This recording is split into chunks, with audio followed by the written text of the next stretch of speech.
अस्सलाम वालेकुम friend, the trading view से हसन अलवी आपकी खिदमत में हाजिर है। आज से हम एक लर्निंग सीरीज स्टार्ट कर रहे हैं। उस लर्निंग सीरीज के अंदर हम एक बेस्ट ट्रेडिंग स्ट्रेटेजी को डिस्कस करेंगे।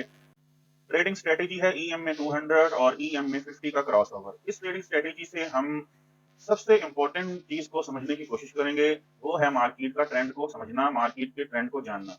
फ्रेंड, जब तक हमें मार्केट के ट्रेंड का पता नहीं होता तब तक हम मार्केट के अंदर फंसे रहते हैं। हम बाई की ट्रेड लगाते हैं, मार्केट सेल में चली जाती है। हम सेल की ट्रेड लगाते हैं, मार्केट बाय में चली जाती है। उसका सबसे ज्यादा इशू बड़ा ये होता है कि हमें मार्केट के ट्रेंड का पता नहीं होता। Trend is friend. जब भी हम ट्रेडिंग मार्केट के ट्रेंड के अपोजिट लगाएंगे तब हमें लॉस ही होगा। जब हम ट्रेड जो है मार्केट के ट्रेंड के पैरेलल लगाएंगे तब हमें प्रॉफिट होगा। तो सबसे इंपॉर्टेंट किसी भी ट्रेडर के लिए मार्केट के ट्रेंड का जानना होता है। अगर ट्रेडर को मार्केट के ट्रेंड का पता चल जाए तो वो आसानी से मार्केट के ट्रेंड को जानकर अच्छी ट्रेड्स एग्जीक्यूट कर सकता है। फ्रेंड्स, आज के इस लेक्चर के अंदर लेक्चर नंबर 1 है हमारा। हम EMA 200 और EMA 50 क्रॉस ओवर का फर्स्ट कंसेप्ट डिस्कस करेंगे। सबसे पहले आपको EMA 50 और EMA 200 को ग्राफ के ऊपर लगाना आना चाहिए। आगे चलते हैं ट्रेडिंग व्यू पर और वहां जाके EMA 50 और EMA 200 को लगाना सीखते हैं। तो EMA 50 और 200 को लगाने के लिए हम इस टाइम मौजूद हैं ट्रेडिंग व्यू पे। ट्रेडिंग व्यू ओपन करने के बाद ऊपर टॉप पे यहाँ आपको इंडिकेटर लिखा हुआ नजर आएगा। इंडिकेटर को प्रेस करेंगे, इंडिकेटर में यहाँ लिखेंगे मूविंग एवरेज। फ्रेंड, जैसे मूविंग एवरेज लिखेंगे यहाँ आपके पास आ जाएगा मूविंग एवरेज रिबन। इसके ऊपर क्लिक करेंगे, आप वापस आ जाएंगे ग्राफ के ऊपर। यहाँ आपको नजर आ रहा है हमारे पास एम रिबन जो है वो लग चुका है। इसके ऊपर जैसे कसर लेके आएंगे यहाँ एक निशान आ जाएगा सेटिंग का, दूसरे नंबर पे होगा सेटिंग। इसको क्लिक करेंगे, फर्स्ट होगा इनपुट। इनपुट के ऊपर क्लिक करेंगे तो आपके पास इस तरह से पेज ओपन हो जाएगा। इस पेज के ऊपर जहां जहां SM में लिखा होगा यहाँ क्लिक करेंगे और तमाम वैल्यूज को आप EMA कर देंगे। तमाम वैल्यूज को EMA करने के बाद आपको 50 और 200 वाला चाहिए। तो फर्स्ट आपके पास 20 यहाँ लिखा हुआ नजर आ रहा है, इसको अनचेक कर देंगे, हमें नहीं चाहिए। दूसरा 50 वाला, ये हमें चाहिए।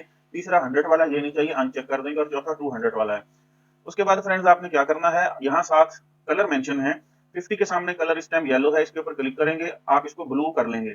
नेक्स्ट 200 ऑलरेडी रेड है, इसको कुछ नहीं करेंगे। नेक्स्ट लिखा स्टाइल, स्टाइल के ऊपर आ जाएंगे। स्टाइल में फर्स्ट वाला फिंगर 20 का था, अनचेक कर लेना। और थर्ड वाला हमारे पास 100 का था, इसको अनचेक कर लेना।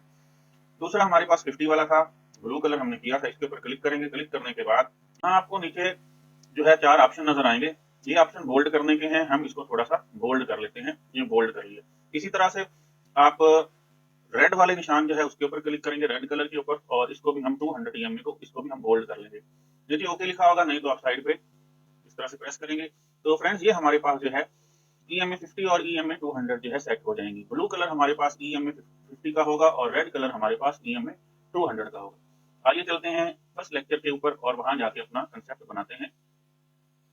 फ्रेंड्स, EMA 50 और EMA 200 को हम ग्राफ पे लगाना सीख चुके हैं। अब हम इसके फर्स्ट लेक्चर के अंदर इसको यूज करना सीखेंगे कि हम मार्केट के ट्रेंड को कैसे फाइंड आउट कर सकते हैं। फ्रेंड्स, जैसे कि मैंने आपको बताया कि आपने क्रॉस ओवर चेक करना है कि 50 की मूविंग एवरेज, ये जो ब्लू नजर आ रही है, ये 200 मूविंग एवरेज को जब क्रॉस करे, जी जैसे यहाँ आपको क्रॉस नजर आ रहा है, जब ये क्रॉस करे तो तब आपने समझ जाना है कि मार्केट का ट्रेंड जो है वो चेंज हो गया है। मार्केट अब बुलिश ट्रेंड के अंदर आ चुकी है। टाइम फ्रेम हमारे पास यहाँ मौजूद है। टाइम फ्रेम 5 मिनट का है, 15 मिनट का है, 1 घंटे का है, और आप इसको 4 आवर के लिए भी यूज कर सकते हैं, वो भी मैं आपको बता दूंगा। मार्केट यहाँ से जैसे ही क्रॉस ओवर करेगी, क्रॉस ओवर करने के बाद आप इसको ऊपर जाने देंगे, लेकिन आपने इंतजार करना इसके डिप का। ये यहाँ से जब डिप लगाएगी डाउनवर्ड आएगी। डाउनवर्ड कहां तक आएगी, 200 मूविंग एवरेज तक इसको डाउनवर्ड आने देना है। जी फ्रेंड, जब 200 मूविंग एवरेज तक डाउन आएगी तो फिर आपने इसको यहाँ से बाय करना है, बाय की ट्रेड एग्जीक्यूट करनी है। जी, यहाँ से आप बाय की ट्रेड जो है वो एग्जीक्यूट करेंगे 200 मूविंग एवरेज के पास। ये स्ट्रेटेजी 200 मूविंग एवरेज के पास आने की किस किस टाइम फ्रेम में हम यूज कर सकते हैं? छोटे टाइम फ्रेम में 5 मिनट में और 15 मिनट में। 5 मिनट और 15 मिनट में क्रॉस ओवर होने के बाद आपने मार्केट को 200 की मूविंग एवरेज के पास आने देना है। किस टाइम फ्रेम में? 5 मिनट और 15 मिनट के टाइम फ्रेम के अंदर। और उसके बाद आपने यहां से बाय करना है। यहाँ से बाय करने के साथ साथ हम कुछ और चीजें भी चेक करेंगे। यहाँ पे हम कोई कैंडल बन रही है उसको चेक करेंगे। जैसे यहाँ पे हमारे पास रिजेक्शन कैंडल बन रही है, यहाँ हमारे पास जो है वो हैमर बन रहा है, और उसके बाद इस हैमर की इनगल्फिंग भी हुई है, इस ग्रीन कैंडल ने इसकी इनगल्फिंग भी की है। ये इस बात की 100% कंफर्मेशन है कि मार्केट ने यहाँ अब आप बाय ट्रेंड में जाना है, अप जाना है। उसके बाद बात कर रहे थे स्टॉप लॉस की। एसएल कहाँ लगाएंगे? एसएल आप इस 200 की मूविंग एवरेज से डाउन इस जगह पे नीचे लगाएंगे। एसएल कितना लगाएंगे? एसएल आपका कम से कम $7 का होना चाहिए, $7 का होना चाहिए, $5 का होना चाहिए या $6 का आपका एसएल होना चाहिए। यहाँ से आपने 6, 7, $5 का एसएल लगाना है। ये किस टाइम फ्रेम के लिए कर रहे हैं? ये 5 मिनट और 15 मिनट के टाइम फ्रेम के लिए हम कर रहे हैं। अब आ जाते हैं बड़े टाइम फ्रेम में, 1 आवर टाइम फ्रेम या हमारे पास 4 आवर टाइम फ्रेम। उसके अंदर हम क्या करेंगे? 1 आवर और 4 आवर बड़े टाइम फ्रेम के अंदर भी हम 200 मूविंग एवरेज और 50 मूविंग एवरेज का क्रॉस ओवर चेक करेंगे। जैसे कि यहाँ हमने चेक किया कि 50 की मूविंग एवरेज 200 की मूविंग एवरेज को यहाँ क्रॉस कर चुकी है। क्रॉस ओवर करने के बाद 1 आवर टाइम फ्रेम के अंदर हम मार्केट को यहाँ से डाउन आने देंगे। डाउन आते आते मार्केट कहां तक डाउन आनी चाहिए? 1 आवर टाइम फ्रेम के अंदर आप 50 की मूविंग एवरेज से भी रिस्क ले सकते हैं। यहां से भी आप ट्रेड बाय की ट्रेड्स एग्जीक्यूट कर सकते हैं। नहीं तो आप अगर बिल्कुल सेफ खेलना चाहते हैं तो 5 और 15 मिनट की तरह आप मार्केट को 200 की मूविंग एवरेज तक डाउन आने दें और यहां से फिर आप बाय की ट्रेड्स एग्जीक्यूट करें। तो मैंने आपको 5 मिनट, 15 मिनट और 1 आवर के अंदर जो है क्रॉस ओवर भी बता दिया। क्रॉस ओवर के बाद आपने क्या चीज चेक करनी है वो भी मैंने आपको बता दिया। ट्रेड्स कहाँ लेनी है, स्टॉप लॉस कहाँ लगाना है। जैसे 15 मिनट और 5 मिनट में हमने स्टॉप लॉस 5, 6, $7 का लगाया था, इसी तरह से 1 आवर के अंदर भी हम अपना एसएल यहाँ पे ही लगाएंगे। तो फ्रेंड्स अब चलते हैं लाइव मार्केट के अंदर और लाइव मार्केट के अंदर इसकी बैक टेस्टिंग करते हैं। ये फ्रेंड्स हमने कॉइन ओपन किया है क्रिप्टो मार्केट का बीटीसी और टाइम फ्रेम हमारे पास है 5 मिनट। 5 मिनट के अंदर हमें क्रॉस ओवर नजर आ रहा है। ब्लू लाइन मतलब 50 की मूविंग एवरेज ने 200 मूविंग एवरेज को इस जगह पे क्रॉस ओवर किया है। क्रॉस ओवर करने के बाद हमने मार्केट को डाउन आने देना है कि मार्केट यहाँ से डाउन आए। मार्केट यहाँ से डाउन आई, डाउन कहां तक आने दी? हमने 200 की मूविंग एवरेज तक। और 200 की मूविंग एवरेज यहाँ पे हमने यहाँ से बाय की ट्रेड एग्जीक्यूट की हुई थी, लगाई हुई थी।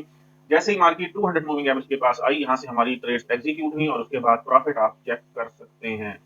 ह्यूज प्रॉफिट, मार्केट ने बहुत जबरदस्त जो है वो मूव लिया। आपका स्टॉप लॉस कहाँ रहेगा? स्टॉप लॉस आपका 200 मूविंग एवरेज से नीचे रहेगा। कितने डॉलर? $5। मार्केट बिल्कुल भी आपके एसएल के पास नहीं आई। मार्केट ने 200 मूविंग एवरेज के पास आपके ऑर्डर्स को पिक किया और यहाँ से बाय ट्रेंड में चली गई। क्यों? क्योंकि पीछे क्रॉस ओवर हो गया था 50 और 200 का। क्रॉस ओवर इस तरह से हुआ था, 50 की मूविंग एवरेज ने नीचे से 200 की मूविंग एवरेज को क्रॉस किया था, जिससे हमें पता चल गया था कि मार्केट का अब ट्रेंड चेंज होने लगा। आपने छोटे टाइम फ्रेम में क्योंकि फॉरेन ट्रेड्स को जो है ब्रेक इवन करना है और एक रीजनेबल प्रॉफिट 1:3 रेशियो का लेके निकल आना है।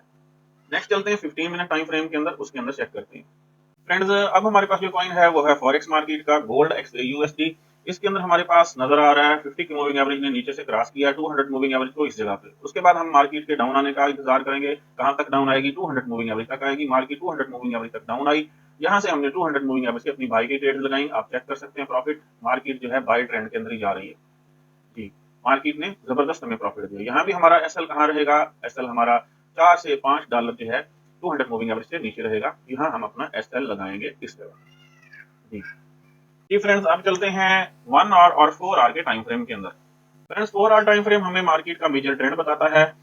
जब भी 50 का moving average 4 hour time frame के अंदर 200 के मूविंग एवरेज को क्रॉस करे तो समझ जाए मार्केट अपना ट्रेंड तब्दील कर चुकी है। और यहाँ क्योंकि 50 के मूविंग एवरेज ने 200 की मूविंग एवरेज को नीचे से ऊपर की तरफ क्रॉस किया है तो समझ जाए मार्केट अब बुलिश ट्रेंड के अंदर आ चुकी है। हम हर डिप से बाय करेंगे। जैसे कि मैंने बताया अपनी वीडियो के अंदर पहले जब हमने कंसेप्ट बनाया कि बड़े टाइम फ्रेम के अंदर हम मार्केट का 200 मूविंग एवरेज के पास आने का इंतजार नहीं करेंगे। बड़े टाइम फ्रेम के लिए हम 50 की मूविंग एवरेज से ही बाय कर सकते हैं। यहाँ क्रॉस ओवर हुआ है, क्रॉस ओवर होने के बाद हम वेट करेंगे कि मार्केट 50 के मूविंग एवरेज के पास आए। 50 के मूविंग एवरेज के पास मार्केट आई, यहाँ से 50 की मूविंग एवरेज से हमने अपनी ट्रेड्स बाय की एग्जीक्यूट करनी है और उसके बाद आप प्रॉफिट चेक कर सकते हैं मार्केट कितने जबरदस्त प्रॉफिट के अंदर रही। यहाँ पर भी आपका स्टॉप लॉस 200 मूविंग एवरेज के पास रहेगा क्योंकि टाइम फ्रेम बड़ा है। यहाँ जब आप 200 के नीचे स्टॉप लॉस लगाएंगे तो स्टॉप लॉस आपका थोड़ा सा बड़ा होगा, $10 से $15 का हो सकता है। लेकिन बड़े टाइम फ्रेम के अंदर हमारे पास कंफर्मेशन अच्छी होती है। जब भी हम किसी भी मार्केट की कंफर्मेशन लेते हैं तो हम बड़े टाइम फ्रेम को इस्तेमाल करते हैं, 1 आवर या 4 आवर को। 15 मिनट और 5 मिनट का टाइम फ्रेम हम स्कैल्पिंग के लिए इस्तेमाल करते हैं। फ्रेंड्स उम्मीद करता हूँ EMA 200 और EMA 50 क्रॉसओवर की जो हमने सीरीज स्टार्ट की है इसका फर्स्ट लेक्चर आपको पसंद आया होगा और आप इसकी बैक टेस्टिंग भी करेंगे और इसको आप अपने डेमो अकाउंट्स के ऊपर अप्लाई भी करेंगे। फ्रेंड्स मिलते हैं इस सीरीज के दूसरे लेक्चर के अंदर जिसके अंदर हम EMA 200 और EMA 50 क्रॉसओवर की सेकंड स्ट्रेटेजी को डिस्कस करेंगे। तब तक के लिए इजाजत दीजिए। अल्लाह हाफिज।